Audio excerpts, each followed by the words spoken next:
Selamat datang sahabat kompas.com di video part 2 generasi cuan. Tadi di video part 1 kita udah bahas nih dana kelola untuk hobi. Sekarang kita mau bahas pay letter ya Mbak Rista ya. Tapi sebelum itu kita mau lihat respon masyarakat nih mengenai pay letter berikut ini. Sejauh ini belum pernah coba sih untuk pakai pay letter. Belum pernah. Enggak.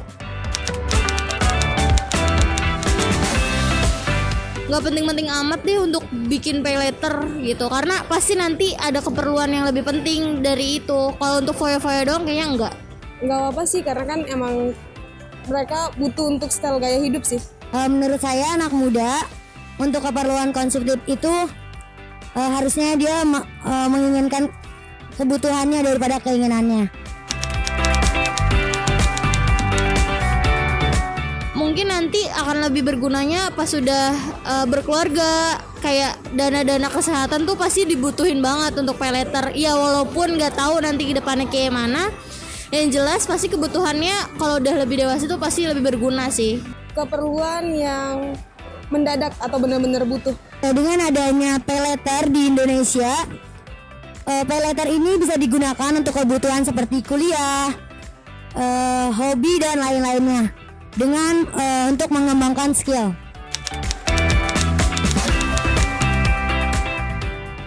Oke Mbak Rista, kita mau langsung bahas soal pay letter ya. Tadi kan Menarik udah banget kita ya. Iya udah sempat di-mention karena banyak banget nih ya. Yes. Sempat viral juga pay letter anak muda yang akhirnya terjerat pinjol ilegal. Oke, kita mau bahas dulu nih. Kalau misalnya pay letter ini digunakan baiknya untuk keperluan seperti apa sih Mbak? Dan urgent gak sih sebenarnya anak muda nih pakai pay letter sejak dini? Oke, kalau ditanya, Riz, urgent gak sih anak muda gitu ya untuk menggunakan pay letter gitu? Karena memang saat ini banyak banget orang menggunakan pay letter.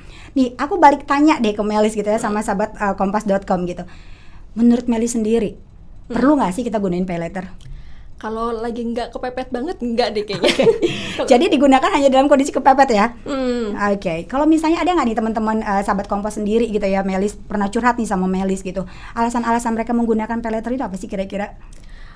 Karena mungkin gadgetnya rusak, atau pengen banget barangnya ini tapi lagi tanggal tua. Oke. Nah, artinya kalau ditanya lagi, kita sebagai seorang perencana keuangan nih Melis, Risa sendiri nggak pernah ngelarang orang untuk menggunakan pay letter.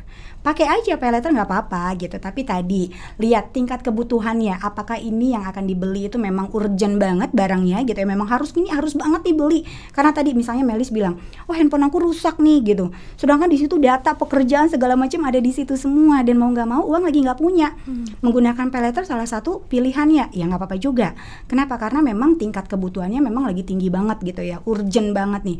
Nah, berbeda cerita ketika, oh bajunya lucu banget nih Mei, warna merah lagi Mei gitu ya, sahabat kompas.com. Besok tuh ada pertemuan nih dengan Mei, padahal sebenarnya kita udah punya nih baju merah, masih bisa dipakai dong gitu, tapi kayaknya pengen beli nih gitu. Nah, ya kalau misalnya menggunakannya seperti ini, ya ini agak sedikit repot kalau anggarannya nggak dibuat Mei gitu. Nah, ada baiknya pada saat kita akan menggunakan pay letter, dibuat dulu ya tujuannya itu untuk apa, seberapa urgentnya kita harus menggunakan pay letter tersebut. Nah, kalau misalnya memang mau aja sih Riz, karena gatel aja nih pengen beli gitu kan ya nggak apa-apa juga. Harus dicek lagi kira-kira nanti ada duitnya nggak untuk lakukan pembayarannya. Karena kan kalau kita menggunakan pay letter itu kan ini kan mundur nih jangka waktunya 30 hari. Pastikan pada saat waktunya bayar uangnya ada. Gitu. Jadi nggak pernah ada yang larangan segimanapun, ngelarang nggak boleh pay letter, boleh-boleh aja. Yang penting sadar uangnya ada buat bayar kan. Kalau gitu. untuk keperluan hobi nih Mbak, gimana melihatnya? Kalau untuk keperluan hobi sendiri misalnya, Riz, aku tuh hobinya, kan hobi itu segala sesuatu yang sebenarnya nggak bisa kita beli setiap bulan sih Mei, betul nggak sih? Ya. Gitu. Misalnya ada yang per 2 bulan gitu ya, atau misalnya dalam season sesi-sesi tertentu gitu kan ya, nggak setiap hari gitu hobinya gitu kan. Atau misalnya contoh kecilnya gini, Riz, aku tuh suka beli buku tapi nggak setiap bulan sih gitu, tapi hobi beli buku gitu, belinya per 2 bulan, boleh nggak aku pakai pay letter? Ya boleh-boleh aja. Pastikan misalnya budget beli bukunya berapa, 300.000 misalnya, ya udah. Jadi bulan pertama kamu saving dulu nih 150.000, bulan kedua kamu saving lagi 150.000, maka di bulan tersebut gitu ya, kamu udah bisa bayar tuh pay letternya. Tapi tahu budgetnya. Karena kalau misalnya nggak dianggarin dan nggak punya budgetnya, ini agak sedikit repot, bisa boncos nih keuangannya, Mei. Sama seperti tadi hobi, ngatur uangnya. Apakah di list dulu nih yang wajib dulu, kebutuhan dulu baru yang pay Betul. later itu? Betul. Jadi tetap ya harus di awal. Jadi membuat anggaran tuh kan dari awal sebenarnya. Jadi jangan terus aku mau pakai pay later nih gitu ya. Terus dibuat lagi anggarannya, dirubah lagi, nggak usah. Karena pada saat membuat anggaran dari awal kan kamu udah masukin tuh poin-poin untuk hobi. Gitu. Jadi pada saat memang udah ada anggarannya, ya udah kamu tinggal beli aja. Karena apa? Karena uangnya udah kamu anggarin. Beda cerita ketika kamu nggak anggarin tapi kamu beli nih. Ini gimana nih Riz? Ya udah, di list lagi ada nggak pengeluaran-pengeluaran yang bisa kamu kurangin, uangnya buat bayar tuh hobinya kamu, buat bayar pay letternya gitu. Kalau misalnya nih cara memilih pay letter yang benar nih, karena kan beberapa orang akhirnya terjerat pinjol ya, yang ilegal lagi. Oke, tapi aku sebelum masuk ke situ, Mei, aku pengen liatin dulu nih sahabat kompas.com ya. Nih ada survei yang dilakukan nih oleh beberapa platform gitu kan ya. Katanya lebih dari setengah atau 55% dari pengguna jasa kredit pay letter merupakan pelanggan baru di saat pandemi. Oke. Nah, ini kan artinya ada sebuah fenomena, ini apakah memang uangnya kurang ya Mei gitu ya, tiba-tiba menggunakan pay letter gitu ya. Nah, ini banyak nih fenomena-fenomena yang akhirnya orang beralih kepada pay letter tadi gitu. Nah, jadi balik lagi kalau pertanyaan Mei tadi gitu ya. Kalau ngomongin tentang pay letter ini memang agak sedikit menjadi konsen sih buat kita gitu, karena tidak menutup kemungkinan banyak banget masyarakat yang akhirnya nggak bisa bayar itu pay letternya. Iya benar.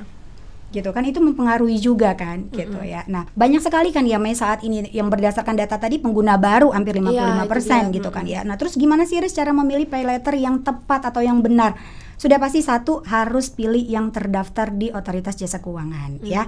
Kalau sudah terdaftar otomatis kan kita ada perlindungannya gitu ya.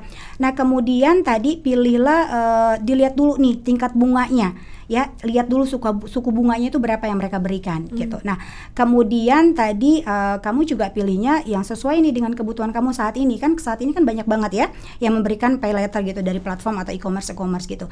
Lihat aja kamu tuh butuhnya untuk apa? Apakah memang hanya untuk passion gitu ya? Apakah memang untuk kebutuhan rumah tangga gitu. Nah, dari situ kan kita bisa membandingkan tuh dari tingkat suku bunganya dan tata cara untuk pembayarannya, penagihannya itu juga perlu diperhatikan sih Mei. Gitu. Jadi supaya nggak terjerat pinjol ilegal ya Mbak ya? Yes, supaya nggak terjerat dengan pinjol ilegal. Karena kalau misalnya dia tidak terdaftar itu ngeri banget loh. Dari tingkat bunganya juga tidak jelas gitu kan ya. Kemudian dari tingkat penagihan, cara atau penagihannya juga ngeri tuh kalau misalnya dia pinjol atau ilegal tadi gitu ya. Rata-rata bunga yang wajar itu untuk pay letter berapa ya Mbak? Oke, bunga yang wajar kita ngikutin suku bunga Bank Indonesia pastinya gitu ya, kurang lebih ada di 2%-an gitu. Tapi balik lagi sih sebenarnya, karena setiap e-commerce atau platform itu kan memiliki penawaran yang berbeda-beda dari tingkat bunganya, tapi sudah pasti mereka mengikuti suku bunga bank yang ada saat ini. Oke, kita harus perhatiin dulu ya, yang penting ada lambang OJK-nya ya supaya nggak Betul. salah. Apalagi banyak pelanggan baru ya yang pay letter sekarang ya semenjak Betul pandemi ya. banget. Oke, Betul. kita akan bahas lagi nih soal pay letter dan juga hobi di video part 3, dan kita akan jawab nih pertanyaan dari sahabat kompas.com di Instagram @kompas.com. Selanjutnya di video part 3 tetap di Generasi Cuan.